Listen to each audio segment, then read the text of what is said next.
band together po namin lahat yung nag-training po. Then may mga natutunan din po kami skills galing po sa kanila. And yun po, after po noon, nagkaroon po ng pandemic.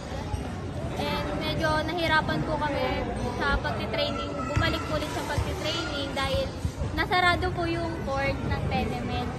Then nung medyo lumuwag-luwag na po yung pandemic noon, nagkaroon po ulit ng training dito sa tenement pero mga taga-tenement lang po ulit yung pwedeng mag-training. Hanggang sa okay na po, open na po ulit and welcome na po ulit lahat yung gustong maglaro, gusto rin pong mag-training dito sa tenement. Yun lang po. Sobrang thankful po dahil bumalik po ulit sila.